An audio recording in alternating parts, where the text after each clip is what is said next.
To everyone listening, we are now on the second edition of the PIXERF podcast, a program for creatives all across Asia.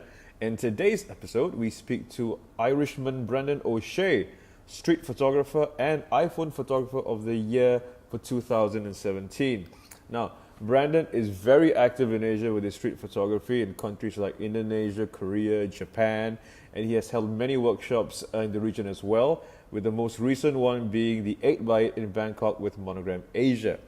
We sit down with him to speak about his story, how he got started on the iPhone and how he became so prolific at using that device, and how he got all his images on 72 countries across the world with Apple. Now, we had a bit of tech issues at the beginning of the podcast, but we managed to soldier on and had a great conversation with Brandon. Hope you enjoy this edition.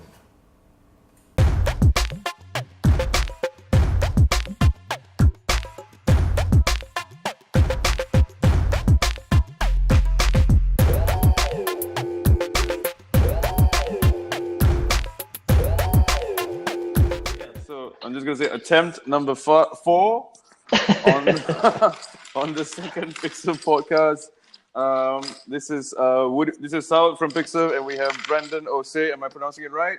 O'Shea from Cork, Ireland, and it's Christmas, so it's going to be Christmas in a week. It's Christmas already.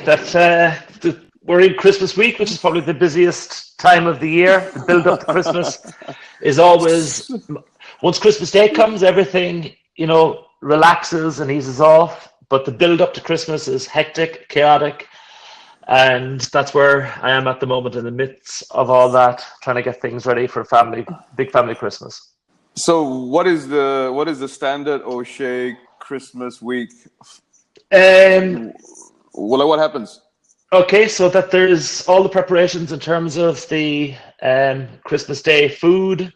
There's all the preparations in terms of getting presents for family, friends, work colleagues. So there's a lot of toing and froing from the shopping, going to supermarkets, visiting people, having people visit you. But so how big is the O'Shea family? Like how big is your family? I'm married. I have two kids. I have my parents who are elderly, live quite close. I have brother and sister, and their families will come for Christmas and for New Year's celebrations as well. And then we would have my uncles and aunts. So Christmas is a big family time, and that there would be a lot of visits to friends, neighbors. But once Christmas Day comes on next Tuesday, the 25th, everything eases off, and it's then the kind of relaxation will kick in. But the build up to it is great. It's crazy. Ireland is a hugely Catholic country, isn't it? I suppose traditionally, yes, but Ireland, the kind of demographic profile of Ireland has changed very, very much in the past 20 years. Has it? Like that yeah, definitely so. That Ireland would be a very cosmopolitan country now, that there would have been a very big reaction to the control that the Catholic Church had in the country, so that it's not as as predominantly and as kind of unquestionably Catholic as it was before. That there would be quite a mix of cultures, races, religions in there. Okay. Catholicism still would be number one, but that it's not as before 6% Catholic. I think it's maybe now about maybe 80 or so. It's quite low. Yeah, I mean, you have to be progressive because you have an Asian wife, right? Your wife. Yeah. Is she Korean or is she? She's Korean. She's Korean, yes. Korean. Yeah. And you have a daughter with her as well, right? I have a daughter, Sumiana, who's 11, and a boy, James, who's 8. Are they both featured on your work? Because when I met you in Singapore, you pointed out one of the photos had your daughter in it. Okay, the only photographs that I would post of my family would be ones that they give me permission to post. So I would shoot I have a project going for the past maybe 6 or 7 years where I take photographs of the two of them as they sleep at night. But I tend to separate my kind of private work and other photography. So I share very, very few photographs of them. and have, from the start in discussion with my wife that I decided, unless they give permission, I won't post the photographs, because I think in the age we live in today, Yeah, you I know, agree. I yeah, agree. Yes, yeah, yeah, yeah. it's a bit of a minefield when it comes to that kind of thing. So Yeah. I just want to give our listeners a bit of a background. I met you, Brandon, at the Images of Asia competition 2018 last month, November 24th. That's right. Yeah. This was held by Asian Geographic in collaboration with Monogram Asia Hmm. and PIXERF. PIXERF, the company that I represent, is a visual marketplace that was the tech partner of the entire event, and we met at the live judging session at National Design Center in the afternoon, if I'm not Yeah. mistaken. And you have a close relationship with Monogram Asia, right? That's right. I'm extremely fortunate and extremely grateful to Ben and Saad and all the team, Elfie, and all the team in Monogram Asia, that I came in contact with Ben initially in 2016, and he invited me out to do a photo tour and talks in Bangkok and in Indonesia.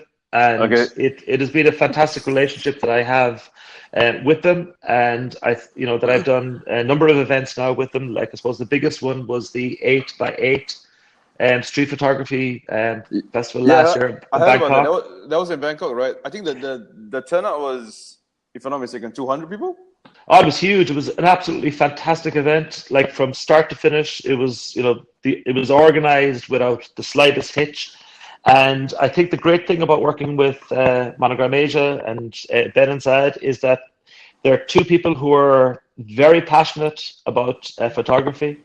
They Yep. have great respect and understanding and appreciation of photographers, Yep. and they come from, and they combine that then with a business background, Yep. which results in things being, done to an exceptionally high standard. And it's, for me, from, this ongoing relationship that I have with them is, something which I'm, really value and very, very proud to have. I think it's amazing what they are trying to do with photography and with photographers, particularly with the emphasis on Asia and Asian photographers and photography. I think it's Yeah, I absolutely mean, brilliant. funny story is the CEO of PIXERF, who has the same vision as the owners of Monogram. His name is Saad. Yeah, yeah, yeah. I heard that. Yeah, So it's we just recently met them because PIXERF in itself, our vision basically is to kind of lift up the landscape that is Asian photography. We yeah, want to empower Asian photographers, and not just photographers who are Asian, but photographers in Asia. That's very key for us. It yeah, doesn't matter if you're Asian or non-Asian living in Asia. As long as you do photography in Asia, you are basically somebody we want to speak to. And I guess when we all met in Images of Asia, it was kind of a bit of a meeting of fates, because uh-huh. when I looked at your profile just before doing a bit of research for the podcast, you are in Asia a lot. Yeah. So I suppose, my wife is South Korean, so we would get out Yeah, to Korea most years. I have very good close friends who live in Hong Kong, so we stop off and spend some time with them. yeah. So when we go to Asia, like, I suppose that it's a time for, like, my wife, when she goes out to visit her family, her intention is just to stay with her family and, stay indoors and, maximize the time that she can to be with her family. For me, Well, that then, it gives me the opportunity to do a little bit of travel around Asia, so that in the, 12 years that we've been out to Asia quite a lot. And I think there's, I think maybe the Philippines, Myanmar, Cambodia, some of the stand countries would be the only ones that I have yet to visit in Asia. I've gotten to see quite a bit of Asia. It's been a fantastic experience. well, that would explain your Instagram feed, because it's a lot of Asian photography, a lot of Asian portraiture, a lot of black and white Asian photography as well. Yeah, So yeah, really, really nice stuff. thank you. I think the most important thing, because I think the mission of PIXERF essentially, and it's the same mission as Monogram Asia. I mean, Uh-huh. we're here to kind of like evolve photography in Asia, right? I mean, so when we had this conversation, one of the things like that I keep hearing is that there's a lot of really great talent in Asia in itself. that nobody knows about. Do you agree with that statement? I think for me, that coming in contact with Monogram Asia and collaborating on events like the 8x8 last year in Bangkok, Yeah. and discovering people like Rami Narula, Saiza Cruz Bakani, and Gatho Subrot, like these photographers like that, and the work that has been done in places like Thailand and in Singapore, in Indonesia. Like for me, I think it's of such a high standard. And I think one of the things that causes me a little bit of embarrassment is that, unfortunately, I think there's the perception that sometimes, even here in Ireland, that we would have a perception that what has been done outside Ireland is of higher standard. And I think that transfers in Asia, that sometimes there's a belief that what has been done in the Western world is of a higher standard. But I think that is complete, it's nonsense. For me, like that I've It's been blown. hogwash. Yeah, Oh, it's it's hogwash, ridiculous. man. Yeah, Yeah, yeah, it's ridiculous. yeah. Yes. I mean, there's so much talent in Asia. So I think when part of my job is to basically travel around the cities in Asia and to basically meet photographers, right? Yeah. So when I meet some of these photographers, these guys are having exhibitions in Miami, they're having exhibitions in New York, they're getting invited to like Germany, but there's still this perception by the general public, or even the public that knows about photography, that they think the Western ideal of photography is the best, which it isn't. I mean, there's so much talent in Asia, and I'm actually surprised when you said Ireland. I would think Ireland has being in the West would have the perception that your photography is actually great.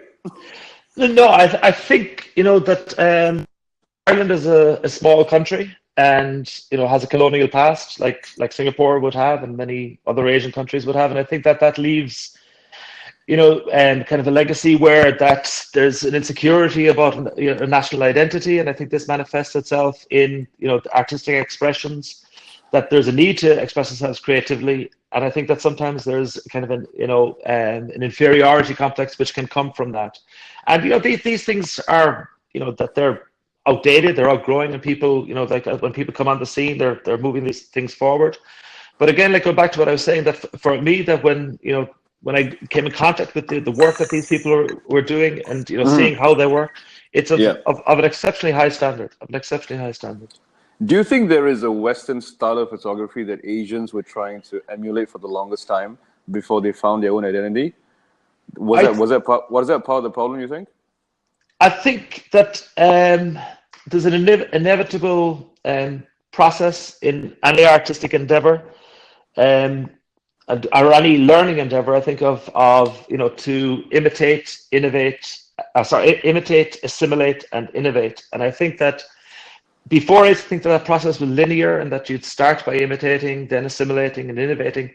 But I think that all the three things are happening at the same time. I think it's impossible for any kind of creative process not to ignore what you're viewing and you're consuming, and that becomes a little bit of imitation. Gradually, that the assimilation comes in, and you're working towards innovation. So I think that for any kind of photographer, and if you kind of look at maybe the Asian photography, definitely looking to the West and looking to outwards and seeing what has been done, and there would have been a process of maybe imitating it and thinking this is the direction that we need to go in.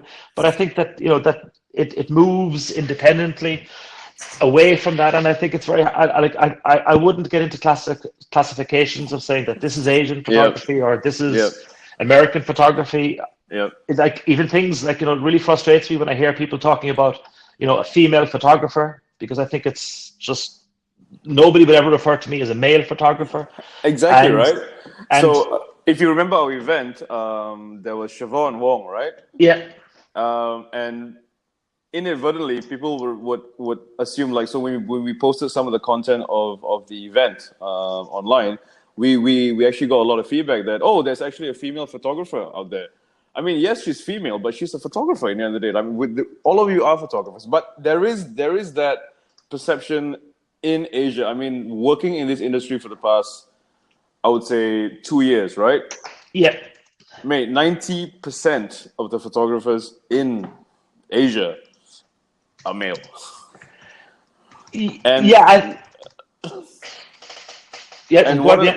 And one of the things that we are trying to do, I mean, and not to assign labels to a profession, but inadvertently, one of the things we do want to do is to get more females interested in photography, because I think they give a different perspective in a sense, and they can have a different pathway towards photography. Yeah, I would agree in that. I think that, like so many things traditionally, they're male dominated, and I think that there's I think the path towards kind of reaching success in so many fields, artistic fields, for a man is that much easier. I think that is changing, but perceptions still have have a way to go before it's easier for women to get out. I think that there's a lot of female photographers, street photographers, who are doing fantastic work, and I really feel that it's so kind of naive and even arrogant to classify them as female photographers, because I agree. When you look at a photograph, there is no visual information from that photograph to indicate that it was shot by a woman or a man. Yes. Yep, you're right. Yep. It's I mean, a great photo is a great photo at the end of the day, right? Yeah, and I think it comes into I get frustrated at times, that because I would be, I suppose, best known for my iPhone photography, and sometimes the people can make classifications and make judgments and say, wow, this was shot on an iPhone, but ultimately a good photograph is not determined by the device that it was captured on. The same way is that I often equate it to when you go out to Asia, and the street food is people are using very, very basic utensils to create magnificent food. Here back home in Ireland, somebody could spend 3,000, 4,000 euro on an oven and create terrible food. That's one way to put it, but so it's but we cannot avoid the fact that you're very well known as an iPhone photographer. In fact, you are the iPhone photographer of the year in 2017. Yeah. So I suppose for me, the iPhone photography, it really was a magnificent discovery for me, and I think it goes back to 2012 when it coincided with a family trip to Asia. In Hong Kong, Korea, and Japan, and at that time, it took me a while to reflect on how it actually evolved. But what happened was that in 2012, my brother was seriously sick; that he had cancer, and this coincided with the family trip that we had. I didn't want to travel, but he told me that to go ahead and to go on the trip. And when we were away for a period of 5 weeks, he was going for surgery. Okay. And my way of keeping in contact with him was by sending back photographs that I was taking on the.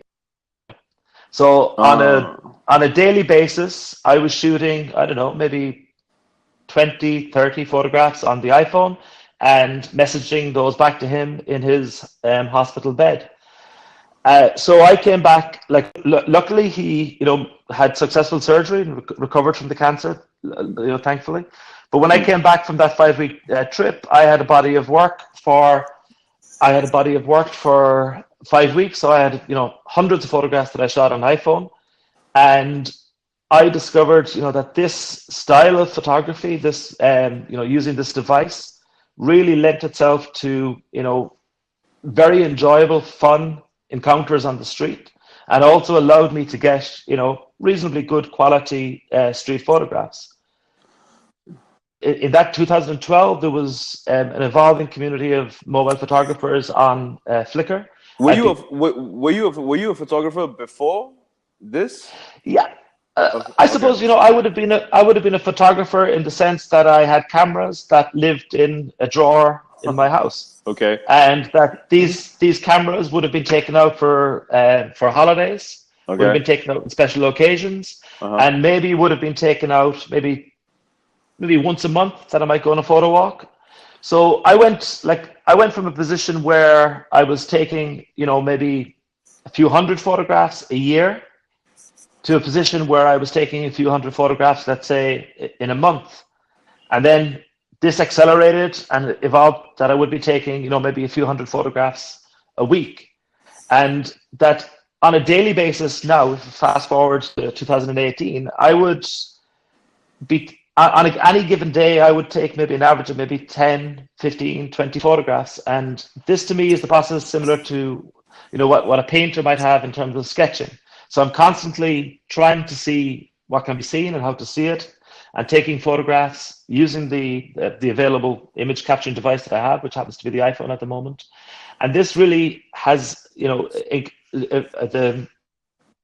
is that I have begun to see and think photographically, whereas that if I had continued with, shooting with traditional cameras, I think that, the process would have become very, very frustrating for me, and I probably wouldn't have, evolved as much as I did in photography from not having a camera with me constantly. Because I think having the iPhone in your pocket and constantly taking photos basically helped you hone your craft. Without a doubt. And I think the other thing that really helped me is that, the limitations of the iPhone. Like that if you think about the iPhone, the iPhone 4, for example, was the camera that I had most fun with. Yep. Like one of the styles of photography that I do quite a lot and was doing on my, big DSLR was, blur photography. And the iPhone didn't have image stabilization in the iPhone 4. Oh, yes. I think I read something about a trick that you used to do on your phone. Can you correct me if I'm wrong, that you try to get that blur effect was you put a finger on it, something like that, right? Yeah, so like I use different techniques. So like that, because of that it's poor performance in low light conditions, it resulted in me being able to experiment and to produce these, beautiful out of focus and accentuated movement of form of people. And like that one limitation, really put me on a path of, creating images, which I would never have created only because I was challenged by the image stabilization. So it's fast forward. So it's not really the equipment. It's basically how creative you can get with what you have. Yeah. And like another thing that I discovered, and these are discoveries that I would make after, probably working with them for quite a long time. One of the great things about the iPhone is that, you're working with a fixed lens, so that the care that is needed in terms of composition, because you can't zoom and that you can't, like I try to get everything done in camera, so I'm not going to be cropping later on. But because I was working within a fixed lens, I was very careful about what to leave in a photograph and what to leave out of a photograph. The composition very, very important to me, and it kind of trained my eye very, very much because of the limitations that I had in that. So all of these were springboards to creativity. So I'm assuming that you went from the iPhone 4 to the 5 to the 5S to the 6. I mean, sorry, what iPhone are you using now? Okay, so this is where it's going to get a little bit tricky. I'm still on the iPhone 7 Plus because, for me, I think that I really love all Apple products. I'm well contained within the Apple ecosystem, and I probably won't leave Apple. But I feel that the wow factor has gone from their before with each iteration of the iPhone, there was always something that you'd go, wow, I have to get it.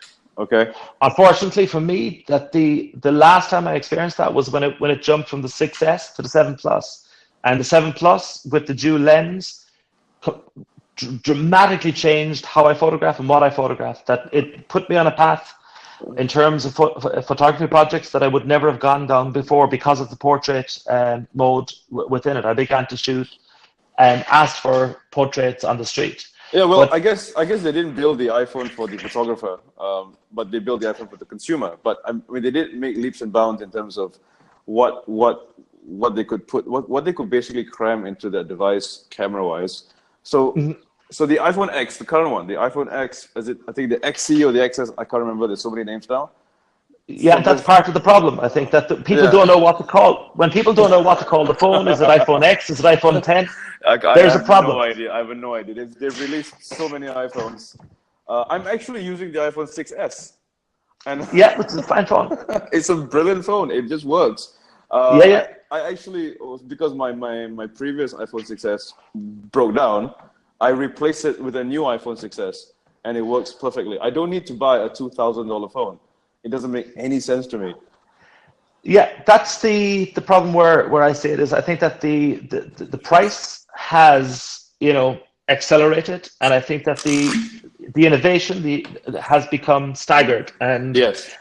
I like between the 7 Plus and the 8 Plus, I didn't see a sufficient gap in kind of in quality and in potential what the camera could do to warrant changing. Similarly with the X or 10, Yep. it has been disappointed. It has been disappointing. So I'm holding back, and still what I want to do with photography with a mobile device, I'm able to do it with the 7 Plus, and I'm very happy with that at the moment. So it's a basic theme that I see, that a lot of the street photographers that I met that have become very, very good at what they do, in Asia especially, they started with an iPhone 4. Yeah. Because essentially you're on the road, and the easiest device to carry is basically your phone. And once the phone had a camera, I mean, the possibilities are endless. You can just take street photography. And I guess it just evolved. I mean, you have cameras, right? I mean, Brandon, you have like, if I'm not mistaken, a Nikon. Fuji. You have like Fuji as well. And when do you use those cameras? Like for example, I did a photo project here on Irish sports championship. What's it called? Hurling? Heart of hurling. Hurling is Ireland's national sport. It's the fastest field game in the world. In the world, yes. That's Yeah. what I saw. I've never seen a game of hurling. Now I want to see it, because it's the fastest field sport in the world. Yeah. So, like, it's been described as an egg and spoon race on amphetamines, and a warrior sport, but it's one of the most skillful sports in the world. It's probably a mixture between lacrosse and hockey, if you can imagine that. Is it shown on TV? It's shown on TV. It's an amateur sport, and that let's say on a given weekend, Ireland has a population of 5 million people, but on a given weekend, let's say if you have 4 matches on, you could have anything up to 250,000 people attending those 4 matches. I'm sorry, Ireland has a population of 5 million? Yeah, same as Singapore, yeah. Singapore has 6 million. 6 million, okay. And we are tiny compared to you. You are, yeah. You guys have a northern and southern. We have no such thing. We have just one dot. Yeah. We've got a lot of green fields. So, I've been to Ireland once. Right. So because I like to drink Guinness. Okay. So normally, when I was in London for work a couple of years ago, I decided to go to St. James Gate just to try the Guinness, and it's very awesome. Good. Yeah. And the Irish people are very friendly, and they take the Guinness very seriously. Oh yes, yeah. There's a whole process on how you drink the Guinness.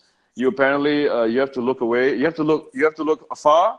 And you have to sip it in your mouth, and you have to taste it, and then you have to finish however you put it down. I was like, wow, that's a lot of respect for a drink. But it was a lovely time. Ireland is a beautiful country. I love the weather. Do you? Well, okay. I live in 98% humidity. Year round. Yeah. Year round. It's December now, and it's hot. And it rains once in a while, so I appreciate the cold because I'm not sweating my ass off 50% of the day. Yeah, I can relate to that. I like the sunshine. I wouldn't be a big fan of the humidity. Yeah. But definitely, I like the sun, because the sun doesn't make a lot of appearance in Ireland, and we can go years. We can go years without getting a summer. So. Okay, so let's just go to the next segment, which is basically let's have a look at some of the photos. I've chosen 10 photos. Okay. And you tell me. So I was quite interested in this one because of the one lady facing one way. Okay. And everybody else. So what's the story behind? Okay, so firstly, where was this photo? Okay, so this was shot in Tokyo, in Shibuya, Tokyo, at about 2:00 in the morning. That was shot on the iPhone 6 in 2015. this photograph, I think it won maybe 3-4 different competitions that I put it in for. Okay. Not all. Some of them were photography, some of them were mobile specific. The photograph that you can see in terms of the composition, that I spent about a week in Tokyo at that time looking up at the advertisement with the guy with his fingers over his eyes looking down. Yeah. And I was very reluctant to frame him into a photograph because I just thought it was too easy. And I thought that this is like that it's somebody else's photograph and it is very visually dynamic. And I just thought to create a photograph with that in it, it's kind of a bit maybe too cliched. But on the final night before I was leaving Tokyo, that I was at the Shibuya Scramble Crossing. And Japan is unlike anywhere else. The people there are obsessed with keeping dry, so that when it rains, you will see everybody with umbrellas.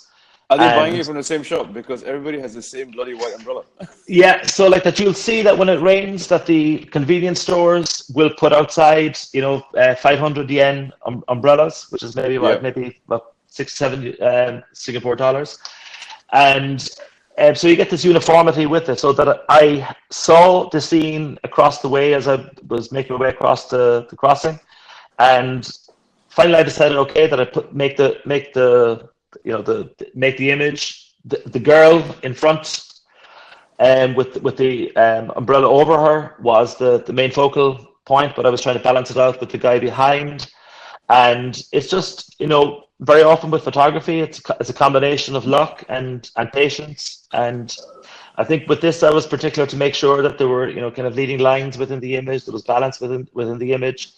And well, then, for me, it looks like the guy is staring directly at the girl, at the screen of the girl. Like, that's what is so uncanny about the image. Like, it looks like he's staring right at her. Yeah.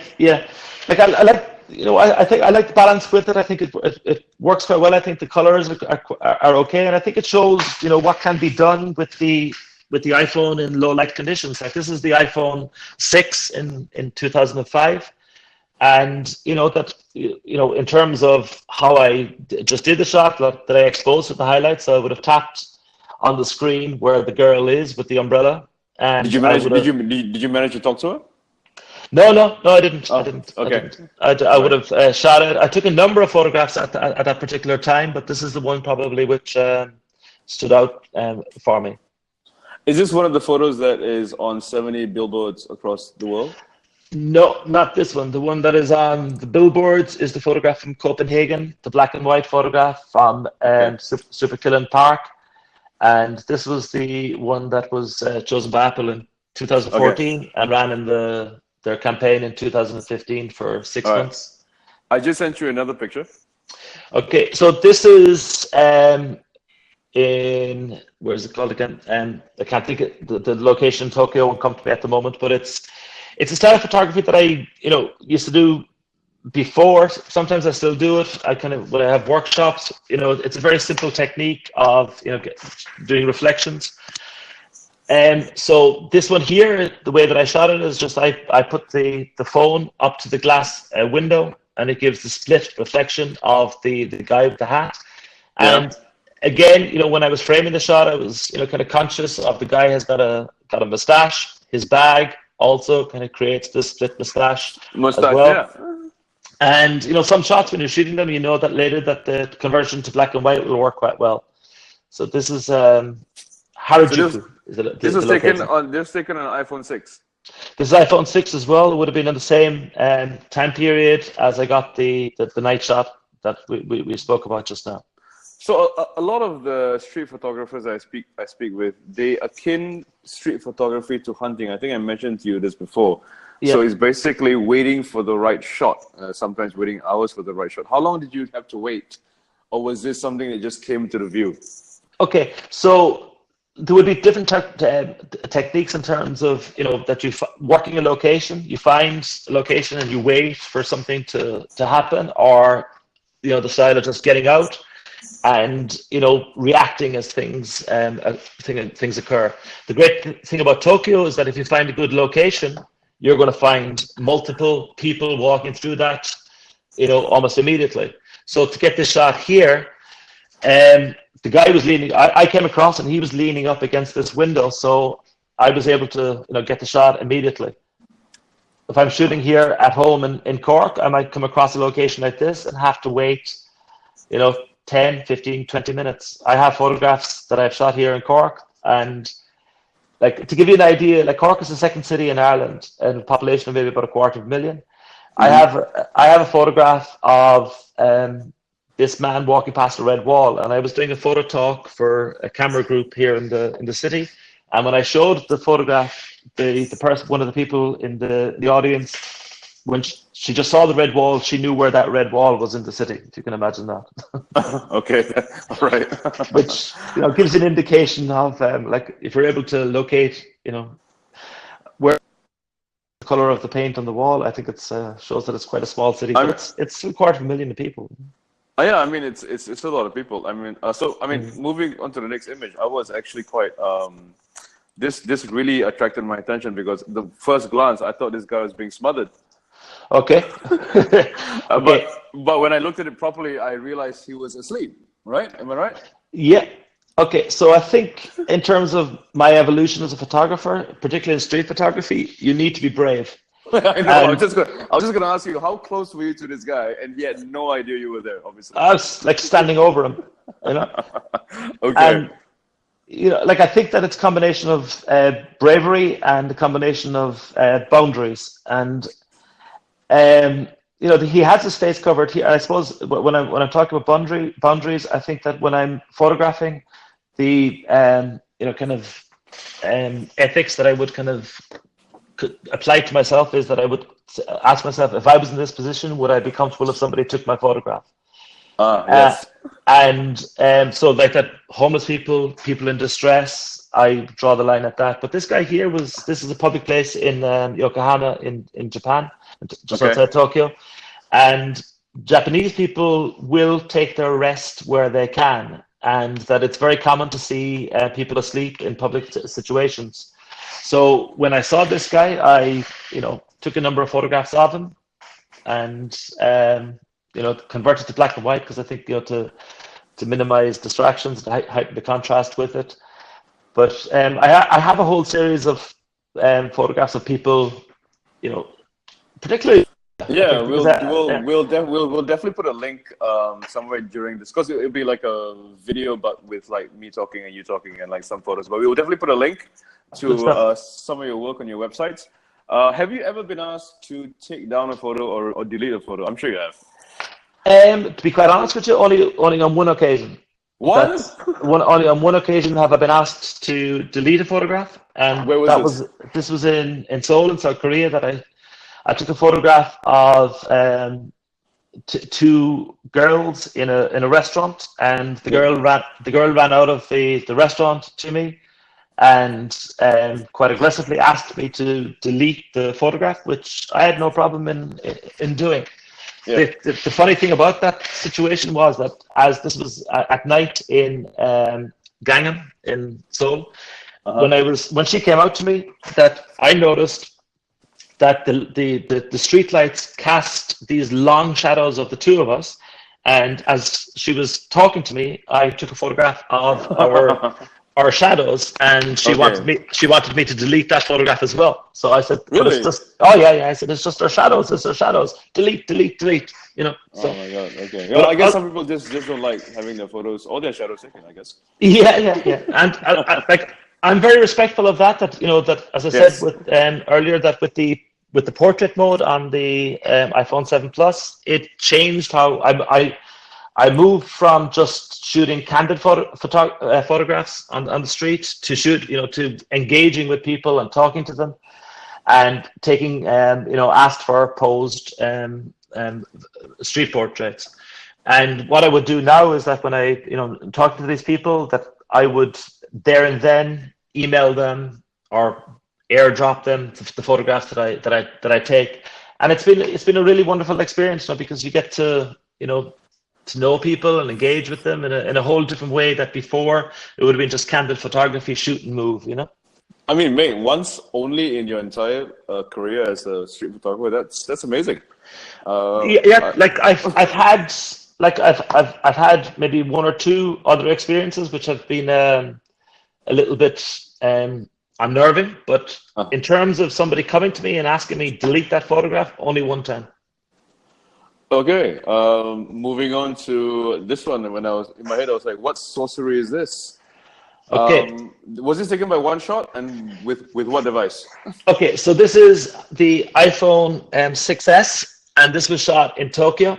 And this is, if you using in terms of like technique, I think one of the other things which I think is great on the iPhone is the burst mode. So the burst mode will take up to 8 images per second.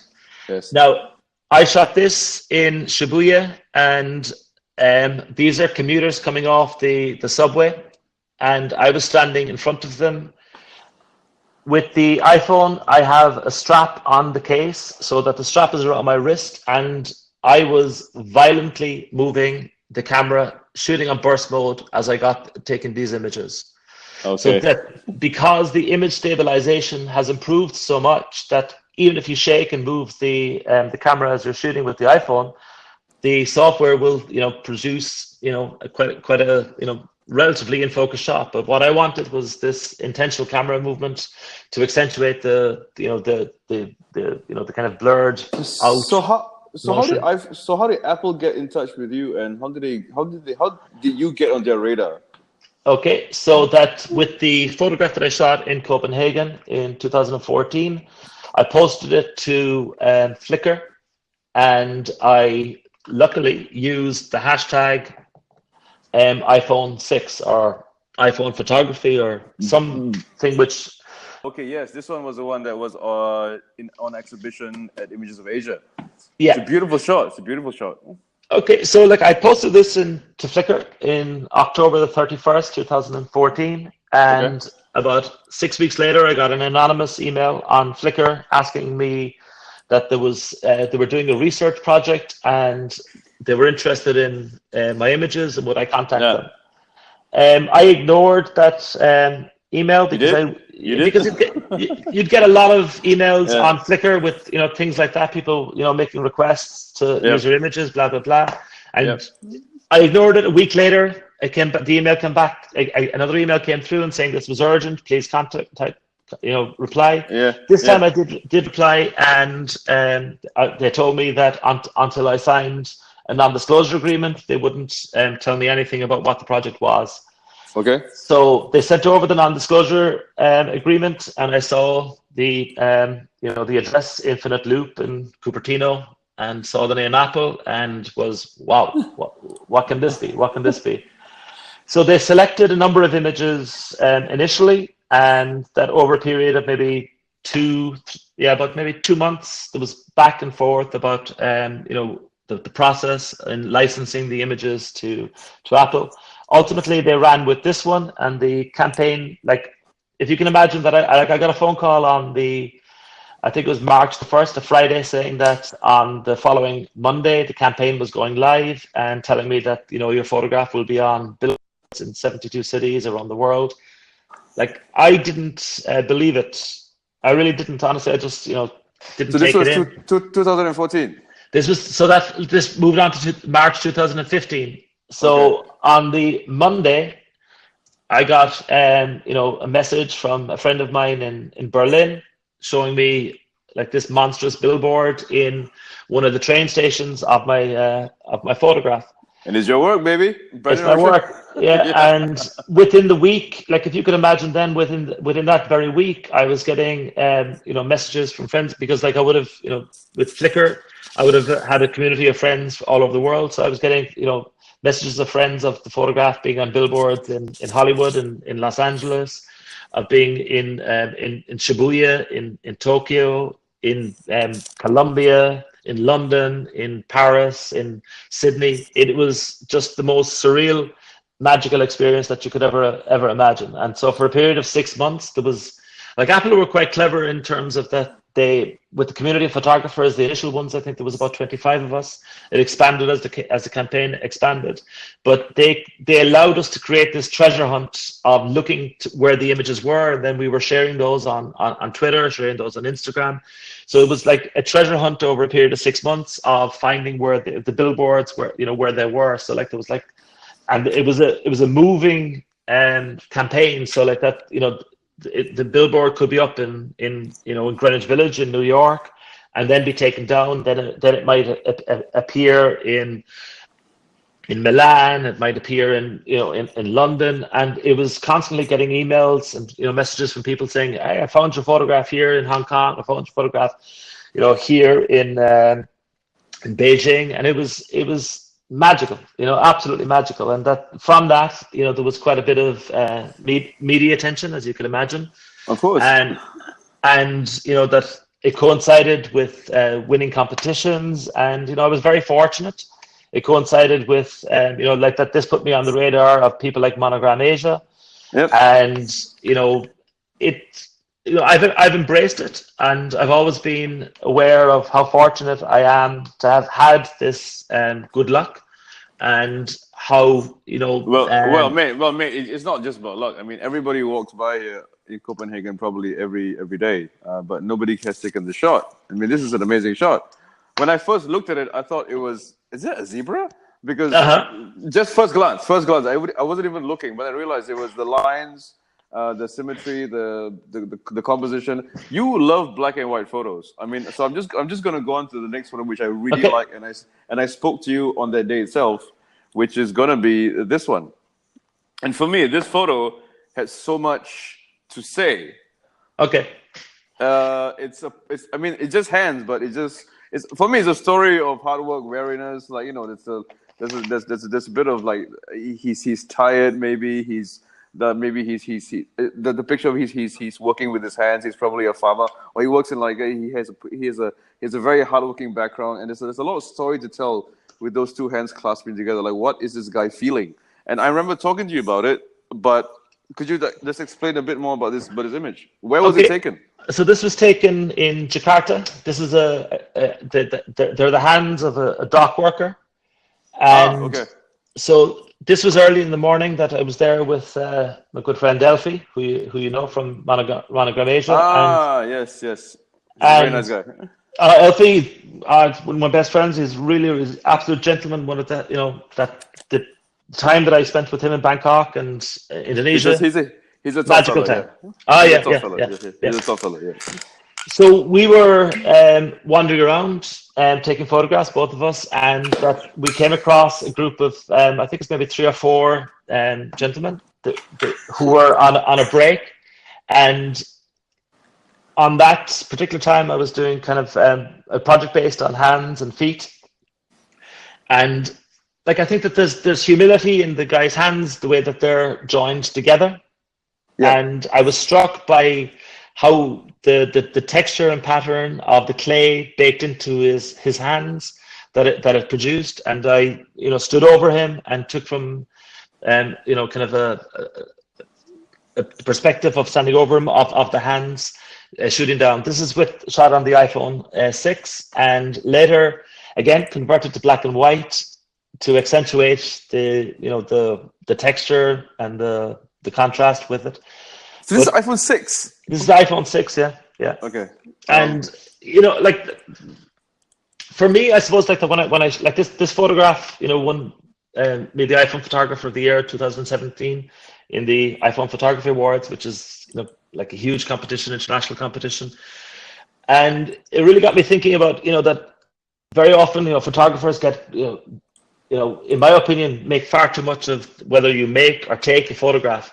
But I think that this one really got me thinking about the process, because like that I came along, and this is a worker here, and I took a photograph of his hands, and this image gained me a lot of recognition. But the actual guy, he's probably still working in Indonesia, hard on the docks and that. And I suppose to me there's humility about the photograph, but I'd like to think that there's also humility about what I do with it, No, man. I mean, there's a lot of story behind. Like, when I just saw a whole range of emotion. Especially, I couldn't believe hands could like display that kind of emotion. And when you tell me the story, like, it makes so much sense. Like, I thought this guy was a hard worker for sure. Like, he worked in a very hard industry, and the way he clasped his hands, like it like told me a lot. So but then I saw this picture as well. Okay. It's not in black and white. You told me it took you quite a fair bit to get the shot. Oh, I know this before you see it. Before I see it, yeah. Okay. Yeah, and this was amazing for me because of the way the colors, like, so a lot of your pictures that you sent me, the ones that won a lot of awards and the one that really stood out were ones in black and white. But this one, this is special, and it's in color. Yeah. So like this is again, I suppose, like we spoke earlier about working a scene. So this is in Myeongdong in Seoul in South Korea. And it's, you know, like neon heaven. So like that, the what you see here are the reflections of the neon TV the TV screen on the opposite side of the street, reflecting these you know, video of flowers onto the taxi. So I was taking photographs of the reflections of the car, and again, like that, it was quite a difficult shot in terms of trying to control, you know, the light, trying to control the exposure.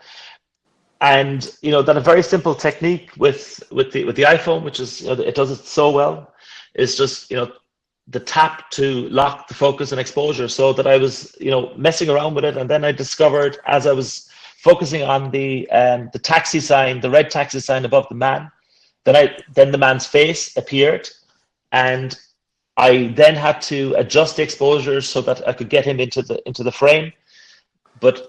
You know, it took quite a bit of time to get it. I took a number of shots with it. And, you know, as I was talking earlier on about, I also would have had my Fuji X100T with me. I would have had my Nikon with me. And I would have shot with all the cameras available. But the one that came out best was probably with the iPhone. Mate, so you walk around with 3 cameras? I walk around with 3 cameras, yeah, probably, because that I would do a lot of maybe abstract blur work at night with the Nikon. Okay. With the Fuji, I suppose that I probably would use it maybe for portrait work, and kind of maybe straight up street photography. But if I find a scene that works, I would shoot the same scene with the three cameras. You know. Okay. I think the next picture is I just chose it because it's not Asian. Okay. However, we are talking about Asia, but I just found it interesting that this guy, if you can see it. It's showing up now, right? Yeah, coming. Okay. Yeah. Is this in Ireland? This is in my hometown, and you know, like why I like this photograph is because, you know, that like photography is a very subjective process. That, you know, the photographer is, you know, seeing the scene and, you know, being very, you know, subjective in how they present it, and that, you know, I like it at times when, you know, people are honest in their reaction, and like that. When I was shooting this photograph through the bus window, you know, the guy sticks his tongue out at me. I think that's brilliant. You know, I think he's a fun-loving guy. But for me, it looked a bit like a watercolor painting. Yeah. So like I like natural filters, and I like this, you know, distortion that you get with shooting through glass. And if there's if there's rain and condensation, you get more. But I like, you know, that as I say, you know, very often that, you know, when you with candid photography, that you're like shooting and moving on, and you know that I like it when people interact with me, and I like when they're, you know, kind of honest in their reactions. And this guy was, you know, good fun, and I think it demonstrates the kind of, you know, Cork sense of humor. And it is. Yeah, I like it. Because the rest of your images, I mean, just from observation, your subjects are not aware of you. Yeah. The guy sleeping, the mirror image, the girl in Japan. Even there's a picture of this is I think in India where there's a guy jumping off this sort of like building, a small building, and they're not aware of you, but this guy was clearly aware you were taking. Oh yeah. Like sometimes people would be like, if I'm trying to achieve eye contact, I would be you know, trying to get them to be aware of me being there, because I wanted to you know, to have this kind of dynamic engagement. But sometimes it would be shoot, move. Is there a difference between Asia and in Europe? Are they more like accepting in Europe about you taking the image? You think? Are they more warm to you? I mean, that's the question I want to ask, because no, the opposite. I think, you know, I was in Berlin 2 weeks ago, and you know, like that I would have, you know, like I showed quite a lot around different European cities, and that I think it's the opposite. I think in Asia, like one of the Asians are very, very respectful of foreigners, and that I think that when you're a foreigner in Asia, that they, you know, um, acknowledge that you're going to be curious, you're going to be inquisitive, you will want to document what you're experiencing, what you're feeling, and the way that I do that is with a camera. And like I suppose to give an example is that in Japan is probably some of the strictest laws around photography in the world, and that if you buy an iPhone in Japan, you can't it's the shutter click on the camera because Really? oh no you can't. So like that I have friends in Tokyo, and when I go out shooting with them, they can't silence the shutter. So that Really? and it's very frustrating. Oh, But okay. to give an example, that in Japan when I'm shooting, that I would like I have some photographs that I'm very very close to the people that I'm shooting, and I suppose what has happened over the number of years I'm shooting street photography, I'm quite a good judge of character, and I smile, Oh, and yeah. a smile diffuses everything. It disarms everybody, right? Yeah, like I have one particular sequence of two photographs that I shot on the way from the airport in Jakarta into the city center, and Okay, mate, I'll stop you there. Can you send me those images? yeah, So, I'll send those on because I think it really demonstrates, yeah, like that the first photograph the guy is very very suspicious of me, yeah. and then the second photograph he has this big smile, and the smile is a response to me smiling to him. I mean, a And smile can solve a lot of problems. I mean, a lot of photographers just take a picture and they walk away. That it's kind of it makes it a bit suspicious. But if you're friendly about it, I'm sure you can make you can make the situation a lot better. yeah, like I think that if again it goes back to, and you're putting yourself in a position. If I was in this position, would I be okay to be photographed with it? And I think also that you should be in a position to show people what you're doing, because if you're there and you're kind of surreptitiously shooting a photograph and running away, Yeah, yeah, that would be a bit suspicious. yeah, And okay, so I only have one more image to share. okay, Do you want to talk about anything else on the list of images you sent me? Is there okay. anything specific you want to talk about? Because the And last is one is this black and white kid just staring at me. I think you okay, know which one that is, right? Yep. yeah. Let me just run through the images here that I Yeah, sent yeah, yeah. over to you. Um Anything special you want the audience to really know about?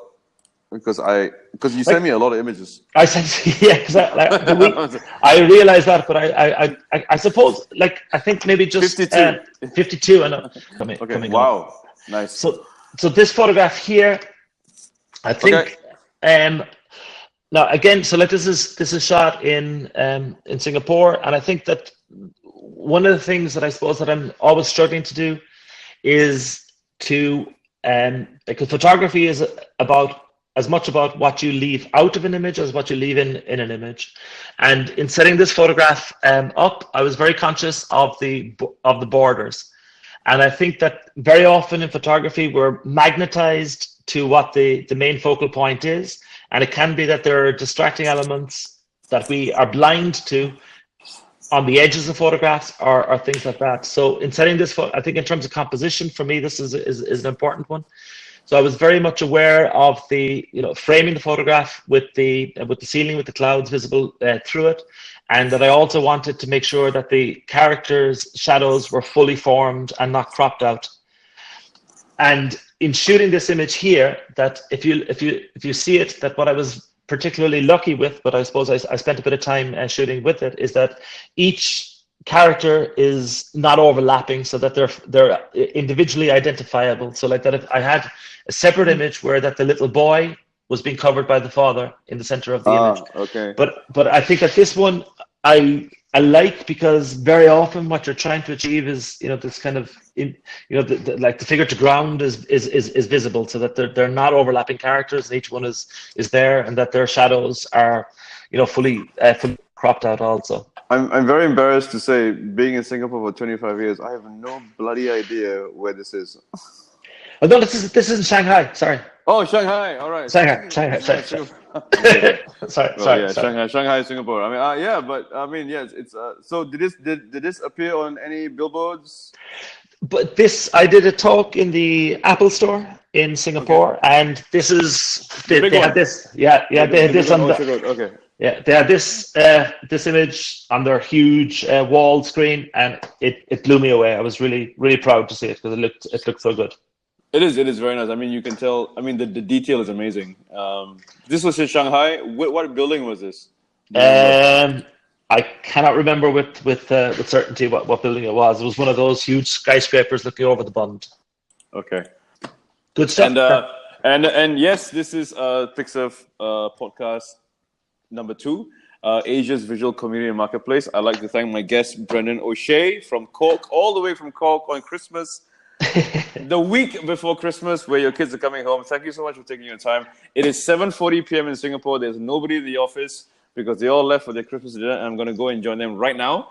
Enjoy it. And thank you very much, Saud. I really enjoyed chatting with you. And I will talk to you more about coming on our platform and being a feature photographer. And we are working very closely with Monogram next year. So Fantastic. we will definitely meet very soon for an event. Fantastic. I really enjoyed it. And anything else that you need from me, just give me a shout on WhatsApp. And have a good evening tonight. You're having your Christmas party, yeah? Yes, and you too as well. Have a good day and cheers and speak soon.